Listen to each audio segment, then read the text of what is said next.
बिस्मिल्लाहिर्रहमानिर्रहीम। अस्सलामु अलैकुम वरहमतुल्लाहि वबरकातुहू। बात करेंगे शब मेराज के नवाफिलों के हवाला से कि शब मेराज में कौन से ऐसे दो नफल हैं कि जो पढ़े जाएं तो उनके बाद अल्लाह रब्बे ज़ुल जलाल से जो भी इंसान दुआ मांगता है, रब्बे ज़ुल जलाल फ़ौरन उस दुआ को कबूल फरमा लेता है।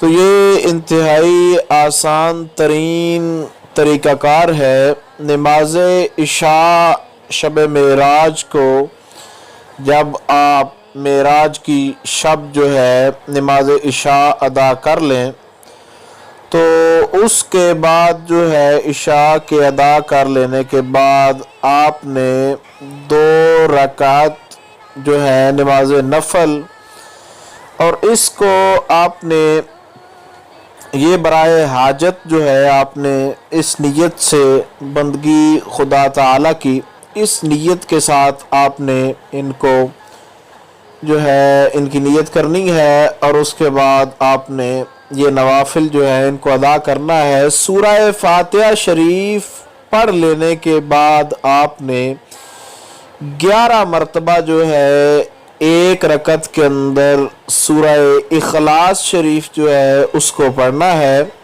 कुल हुवल्लाहु अहद अल्लाहुस समद लम यलिद वलम यूलद वलम यकुल लहू कुफुवन अहद।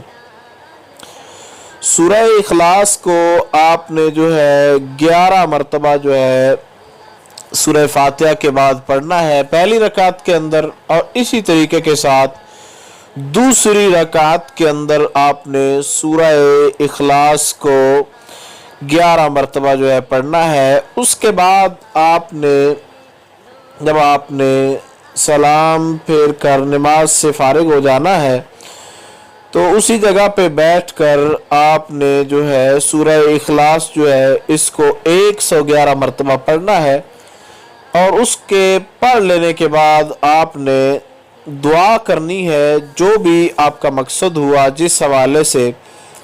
इंशाअल्लाह अज़ीज़ ये इतना कमाल का आपको आज तरीका बताया गया है कि जब आप इसको मेराज की शब करेंगे तो आपको खुद अंदाज़ा होगा कि किस कदर अल्लाह रब्बे ज़ुल जलाल ने इसकी बरकत से आपकी हाजत जो है वो पूरी की है और आपको आपके मकसद के अंदर कामयाबी अता फरमाई है। इंतहाई आसान तरीक़ाकार था। फिर भी किसी किस्म का आपका कोई सवाल हो तो आप लोग कमेंट्स कर सकते हैं। इंशाअल्लाह अज़ीज़ मुकम्मल तौर पर ये कोशिश की जाएगी कि आपको आगाह कर दिया जाए।